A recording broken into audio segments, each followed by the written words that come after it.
Pendant la mi-temps d'un match de rugby, l'arbitre est violemment agressé dans son vestiaire.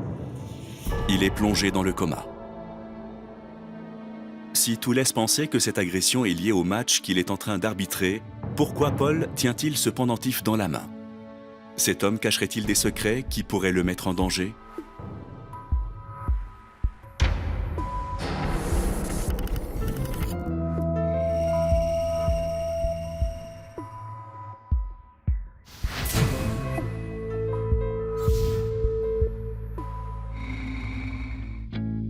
Une commune de Haute-Savoie. C'est ici que tout a commencé il y a un mois. Arbitre de rugby, Paul court chaque matin. Le sport a toujours occupé une place prépondérante dans sa vie. Et pour sa femme, ça n'a jamais été un problème. Bien au contraire, cela fait 30 ans que Manon le soutient. T'as bien couru? J'ai à peine fait 5 km. C'est encore ta jambe? Bah oui, il me lance. Au lycée, toutes les filles craquaient pour lui. Il était beau, athlétique, il avait un sourire magnifique. Et c'est moi qui l'avais choisi.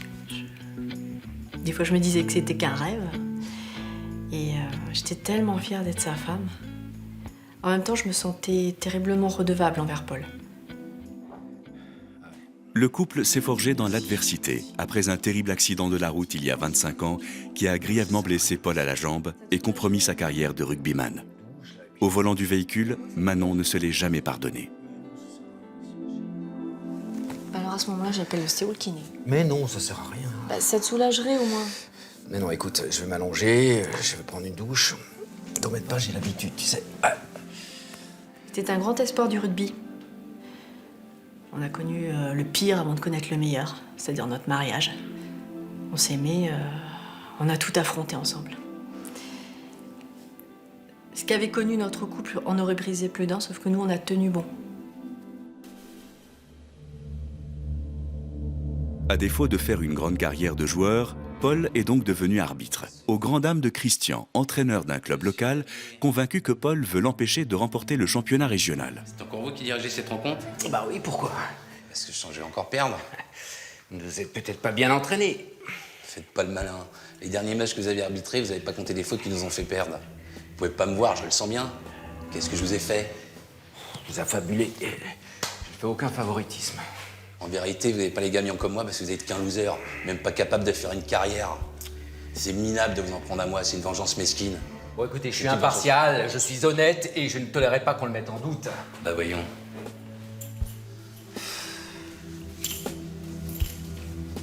Les mecs qui ont raté leur vie comme lui, ce sont les pires. Ils auraient les gens qui vont de l'avant, qui ont un mental, qui réussissent comme moi. C'était clair qu'ils me mettaient des bâtons dans les roues. Ça faisait 5 ans que je remportais le championnat. Ils ne supportaient pas. Ils voulaient me faire chuter, me ramener à son niveau. Dans 2 semaines, Paul, victime d'une violente agression à la mi-temps d'un match de rugby, sera retrouvé inanimé, un pendentif à la main. Christian, connu pour être impulsif et qui lui reproche de favoriser ses adversaires pour l'empêcher de remporter le championnat, aurait-il pu l'agresser ?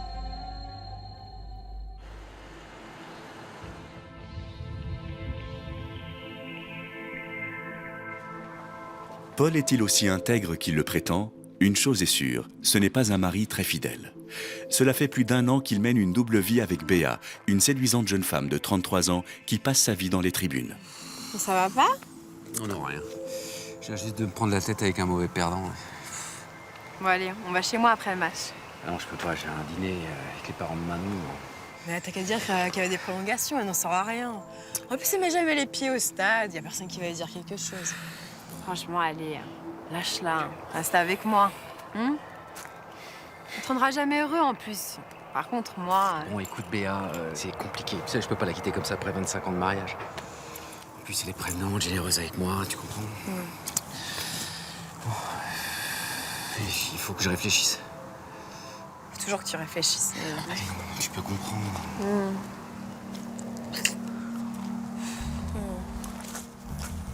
Paul et moi, on avait les mêmes passions. On était des âmes sœurs. Enfin, y a rien à dire, on était faits l'un pour l'autre. Mais bon, moi, je rêvais de vivre notre amour au grand jour. Mais pour ça, il fallait qu'il se libère de son mariage ridicule. Manon, sa femme, est loin de se douter de cette double vie. Pas après 25 ans de mariage et tant d'épreuves. Seulement voilà, ce jour-là, difficile pour elle de nier l'évidence. Là, je suis tombée de haut. Il la prenait dans ses bras comme il me prenait moi. Moi qui croyais notre couple uni, invincible, j'étais persuadée qu'on était deux contre le reste du monde. Je croyais qu'il était heureux avec moi. J'étais anéantie. Le soir même, Manon se sent dévastée. Comment Paul peut-il lui faire un coup pareil? Les questions se bousculent dans sa tête. Arrête de te ronger les ongles.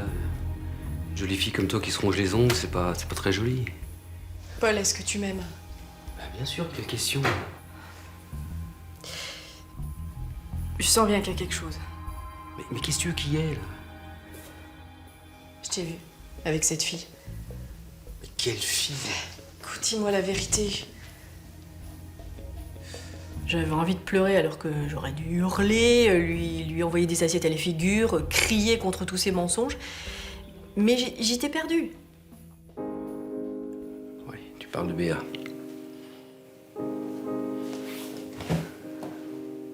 Il me harcelait depuis des mois, je sais pas ce qui m'a pris, j'ai pas réfléchi, quoi. Mais tu es la femme de ma vie, elle est rien. C'est juste une aventure. La crise de la quarantaine, je pensais pas y avoir droit, et j'ai été aussi bête que les autres, voilà. Il y a beaucoup de filles que t'embrasses comme ça, à la sortie du vestiaire. Mais non, c'est la première fois. Je suis stupide, je suis désolé. Bon, écoute, tu es ma femme, je suis ton mari, et ça changera jamais. On a tout surmonté ensemble.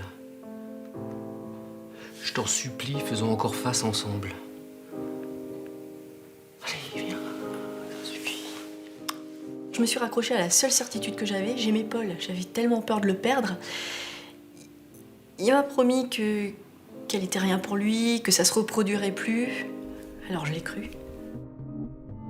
Mais ces promesses, Paul va rapidement les oublier. Quelques jours plus tard, alors que Manon s'en va au travail, il fait venir Béa chez eux.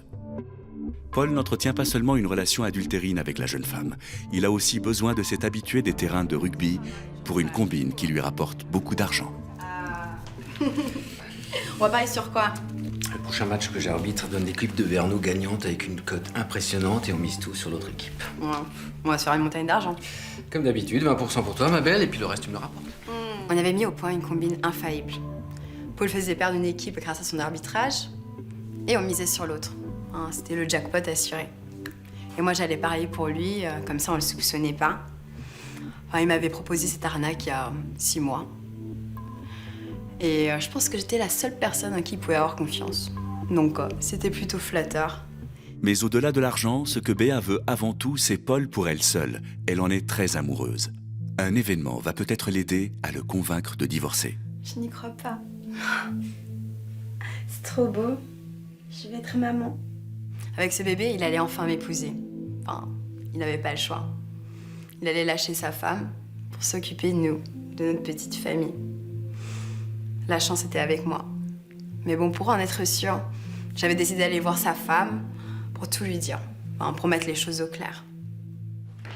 Pour pousser Paul au divorce, Béa est prête à tout, même à mentir. Bonjour. Je suis... C'est bon, je sais qui vous êtes. Mais quel toupet! Comment vous osez débarquer chez nous? Ah bah c'est pas la première fois que je viens. Hein. Comment ça, il vous a déjà laissé rentrer ici? Je comprends pas. Ça fait des mois que nous nous aimons. Il m'a dit que c'était arrivé qu'une fois. Vous me mentez. Écoutez, je pense que vous savez ce que c'est. Oui? Ah oui, je suis bête. Vous êtes médecin, il me l'avait dit. Enfin, ça veut tout dire, je pense. Enfin, pour nous, c'était pas une surprise. Ça faisait longtemps qu'on le désirait. Quoi? Écoutez, vous êtes trop vieille pour avoir un enfant. Et Paul, ça faisait un petit moment déjà qu'il m'en parlait. Et il se sent enfin prêt d'avoir un petit enfant et... Enfin, prêt avec moi. Voilà. J'étais obligée de venir pour vous le dire. J'avais envie d'être honnête. Mon monde s'écroulait. Paul m'avait dit que c'était arrivé qu'une fois, que c'était qu'une passade. Mais ça avait l'air beaucoup plus sérieux que ça. Je sais qu'il voulait pas d'enfant parce qu'il avait une histoire familiale douloureuse, compliquée. Ça le terrifiait d'être père, il voulait pas que son enfant revive ce que lui avait vécu. Moi, j'ai essayé de le convaincre et j'y suis jamais arrivée. Du coup, je me suis fait une raison et j'ai accepté de vivre comme ça, tous les deux. Mais là, c'était une trahison inadmissible. Moi, je voulais un enfant. Je m'étais sacrifiée. Pour rien. Je pouvais pas lui pardonner un truc comme ça. Dans 10 jours, Paul sera retrouvé inconscient, un pendentif à la main. Quelle va être la réaction de Manon après les terribles révélations de Béa? Manon, cette femme qui s'est sacrifiée par amour pendant 30 ans, pourrait-elle commettre un acte fou?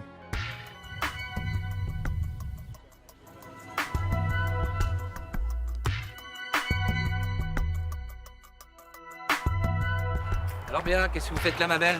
Ah, rien. Béa, comblée de bonheur et impatiente d'annoncer la bonne nouvelle de sa grossesse à Paul, ne se méfie pas de la présence de Christian. La complicité des deux amants ne tarde pas à les trahir. Couchez ensemble! Vous avez raison. Vous êtes qu'un malhonnête, un tricheur. Lâchez-moi. J'ai compris. Soudain, j'ai connecté. Si Béa gagnait autant, c'était grâce à son amant. Paul devait l'aider. Voilà pourquoi je perdais mes matchs. Il distribuait bien trop facilement des cartons à mes joueurs. Et puis, c'était pas possible que mes tactiques ne fonctionnent pas. Il avait tout faussé. J'ai compris vos petites combines. En plus d'un menteur, vous êtes karaté. Paul, je te jure, j'ai rien dit. Je vais aller voir les flics. La Fédé, la presse. Je vais vous pourrir. Vous êtes finis. Vous avez aucune preuve. C'est ça. J'avais fait une bourde. Enfin, j'aurais dû être plus prudente et pas me jeter dans ses bras. J'étais tellement pressée de tout lui dire que j'ai pas réfléchi. C'est vrai que si Christian parlait, on était mal. Il n'y a plus qu'à espérer que Paul ne m'en veuille pas trop. Parce que là, j'aurais vraiment tout gâché. Mais Béa, t'es inconsciente, là. Tu lui as parlé de notre combine. Mais non. Mais t'aurais pas dû te coller à moi comme ça. Faut que t'aies confiance en moi. Franchement, j'ai rien dit. T'as rien dit, mais tes gestes ont parlé pour toi, et je te préviens. Je vais pas en prison à cause de toi, Béa. Mais non, mais t'inquiète pas. Attends, t'es une vraie gamine, mais tu vas grandir quand? Je crois que c'était ça que tu aimais chez moi. Ouais, mais je sais plus. Bon, allez. On va prendre quelques distances, là. On peut pas se quitter. Je suis enceinte. Attends, si c'est une blague, c'est pas drôle. Bah écoute, j'ai fait un test et je porte ton enfant. Ouais, c'est pas vrai. Non, mais tu le fais exprès, là. T'es malade! T'es malade! Pour moi, cette grossesse, c'était un signe du destin. Une bénédiction. Comment pouvait-il réagir ainsi? Enfin, quand j'étais au club et que je le voyais entraîner les petits, c'était une évidence. Un enfant, c'était ce qu'il lui fallait. Comment ne pouvait-il pas l'accepter? Dans moins d'une semaine, Paul sera retrouvé dans le coma après une agression. Comment Béa va-t-elle réagir alors que Paul semble ne pas vouloir de cet enfant? Jusqu'où la colère de la jeune femme pourrait-elle aller si Paul décidait soudain de mettre un terme à leur relation? Mettre un terme à la relation, Paul y songe sérieusement. Mais pour l'instant, sa priorité immédiate est de régler ses problèmes avec Christian, l'entraîneur de rugby. Oui, Paul Favier. Oui, calmez-vous, calmez-vous. Oui, je sais, il faut qu'on parle. Voyons-nous dans les vestiaires vers 17h. Je crois que j'ai une solution à tous nos problèmes. D'accord, à 17h.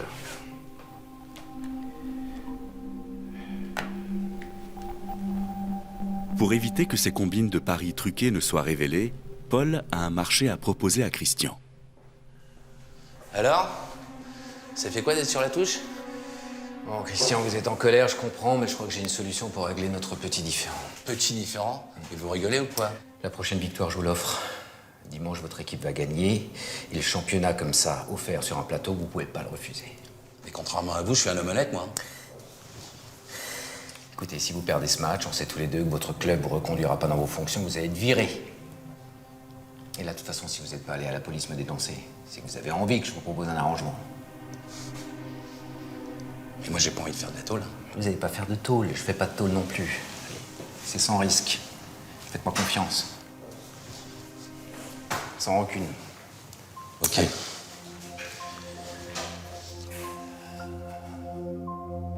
Jusqu'à présent, le club m'avait gardé parce que j'avais des bons résultats. Mon sale caractère, ma grande gueule, mes colères au bord du terrain, ça leur plaisait pas. J'étais pas un exemple pour les mômes dans les tribunes. J'étais pas bon pour l'image de l'équipe. Le comité de direction du club n'attendait qu'une seule erreur de ma part pour me foutre dehors. Paul avait raison. J'étais coincé.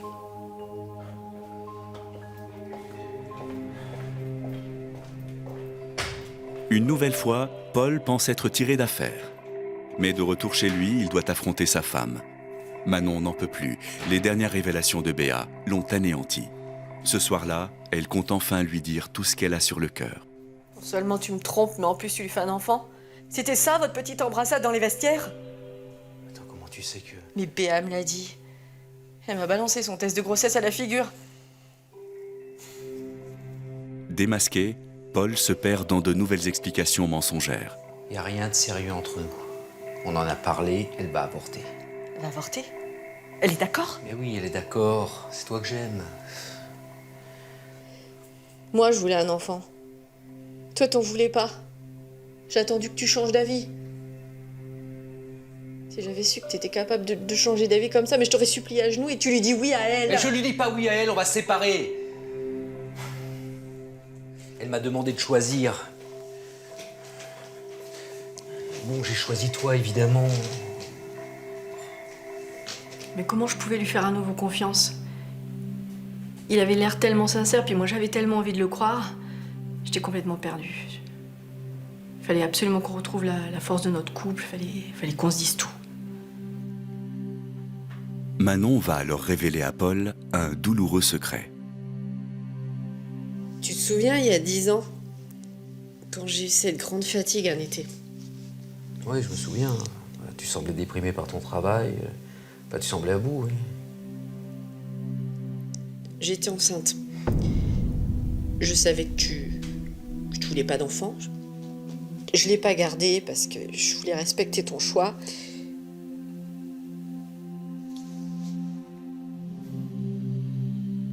Tu m'avais tellement parlé de la violence de ton père que tu voulais pas revivre ça. J'avais très bien compris que t'étais terrifiée à l'idée d'être père.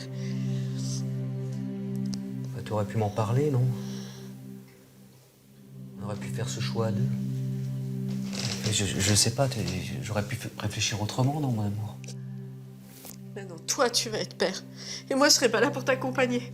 Mais je peux continuer à vivre comment, moi? Mais c'est fini avec cette fille, elle va pas garder l'enfant. Oh, non, comment j'ai pu faire ça? Si je lui avais fait confiance il y a quelques années, on aurait peut-être eu cet enfant. Du coup, ce sacrifice avait été vain. J'aurais dû croire en notre couple, j'aurais dû croire en lui. C'était mon âme sœur. Et là, cette fille allait me le prendre. Elle était jalouse de notre amour. Elle voulait nous séparer. Si ça se trouve, cette histoire de grossesse, c'était qu'une invention de sa part. De toute façon, Paul ne pouvait pas avoir fait une chose pareille. Lui aussi était certainement victime de cette fille. Il fallait qu'elle nous laisse tranquilles. Malgré son immense douleur et sa colère, Manon ne peut se résoudre à se séparer de Paul. Impossible pour elle de tirer un trait sur 30 ans d'amour. Le lendemain matin, elle part à la rencontre de Béa, déterminée à briser tous les rêves de sa rivale. Bonjour Béa. Madame Fabier. Comment allez-vous? Bah ça va, c'est plutôt à vous qu'il faut demander ça. Même si on s'aime pas, je compatis. J'ai appris pour l'avortement. Mais vous avez raison, c'est mieux comme ça. Faut pas forcer un homme qui veut pas d'enfant. Ça rendrait tout le monde malheureux. Il voulait tuer mon bébé. Il n'avait pas le droit de décider ça pour moi. Et elle, là, qui fanfaronnait. Comment pouvait-il me faire une chose pareille? Avec tout ce qu'on avait vécu. Il m'abandonnait. J'avais triché, j'avais volé. J'avais même accepté de passer après elle. Il n'allait pas s'en sortir comme ça.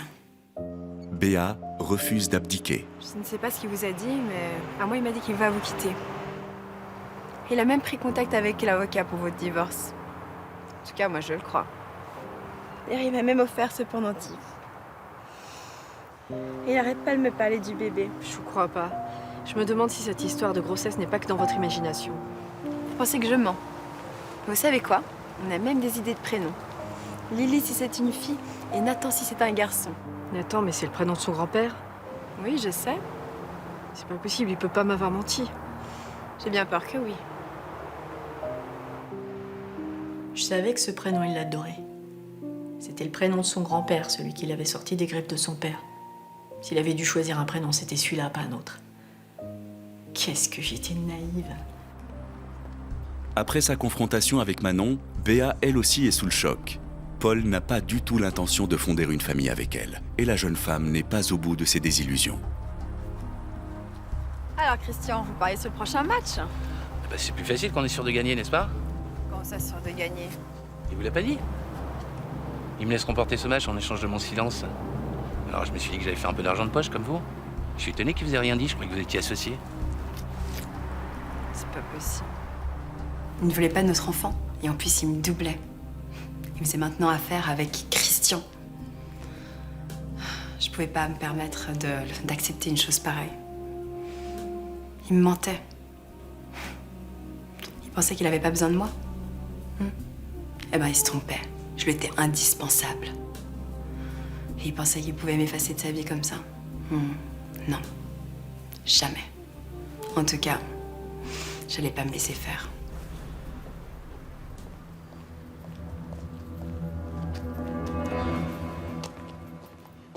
Paul n'a toujours pas rompu avec Béa. Malgré les nombreux messages qu'elle lui a envoyés, il refuse toujours de s'expliquer. En attendant, il veut sauver son mariage. Mais n'est-ce pas déjà trop tard?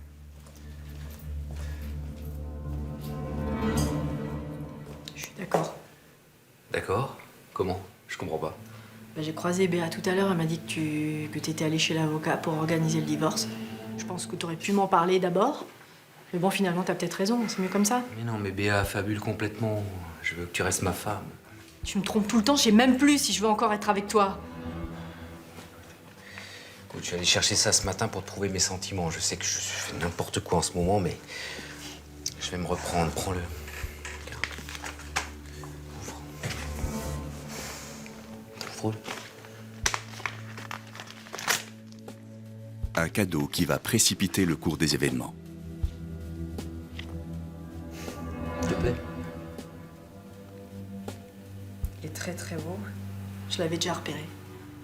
Je savais que t'aimerais. Non mais la coïncidence était trop grande. Il nous prenait vraiment pour des idiotes. Il avait offert ce genre de bijoux à combien de femmes? Je l'ai repéré tout à l'heure au cou de ta maîtresse. Sauf qu'il était en argent au lieu d'être en or. Tu l'as offert quand? À quelle occasion? Tu les achètes en gros ou quoi? Ils t'ont fait un prix, j'espère. Tu pourrais quand même avoir la décence de personnaliser tes cadeaux. Ok, je lui en donnais un, mais il y a longtemps.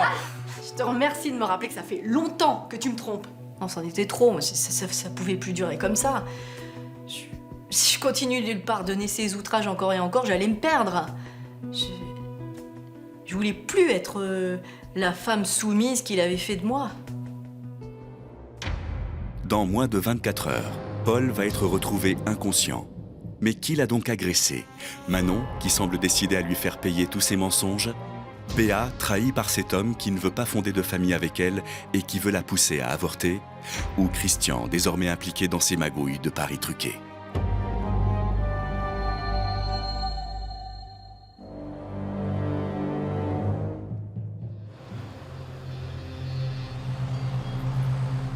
On y va.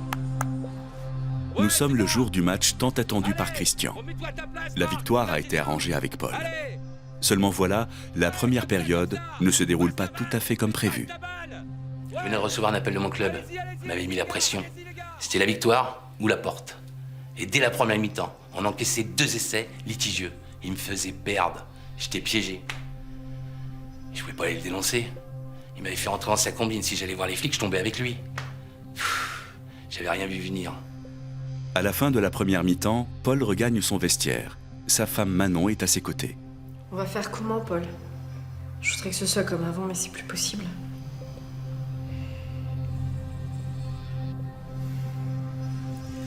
Tu as raison, reprends tout à zéro. Salaud! Et toi, tu préfères rester avec un menteur, un manipulateur? C'était comme ça qu'il me larguait. Je portais son enfant, bon sang. Il pouvait pas me quitter. Ce type, c'était vraiment un lâche. Il n'osait même pas me faire face. Alors je suis allée voir Christian pour qu'il intervienne. Je lui ai dit que Paul n'avait jamais eu l'intention de lui faire gagner un match. Et ça a suffi. Et par la même occasion, il allait me venger. À quelques instants du coup d'envoi de la deuxième mi-temps, Paul est maintenant seul dans son vestiaire quand Christian surgit et l'agresse. On se moque pas de moi. J'espère que c'est clair pour toi maintenant. C'est moi le patron ici. T'as compris? Il ne méritait que ça. On ne jouait pas avec moi impunément. Non, il avait tout gâché. Alors j'avais fait comme lui. Je lui avais répondu lâchement. Et je lui avais pas fait face. On avait enfin parlé d'homme à homme. Et encore une fois, j'avais pas su me contenir. Et Béa qui m'avait manipulé. Au final, c'est moi qui prenais pour tout le monde dans cette histoire. À jouer avec le feu, Paul s'était brûlé. Depuis notre rencontre, j'étais toujours prête à donner ma vie pour cet homme. Là, j'étais restée à son chevet pendant quelques semaines. Et puis j'étais partie. Paul est sorti du coma le lendemain de son agression. Il n'en garde aucune séquelle grave. Cependant, il n'a pas échappé à la justice qui l'a condamné à 3 ans de prison ferme pour escroquerie. Béa, elle, écope d'1 an, dont 6 mois ferme pour complicité. Elle n'a pas gardé son enfant. Christian, lui, a été condamné à 2 ans de prison pour coups et blessures volontaires. Manon a quant à elle pris un nouveau départ.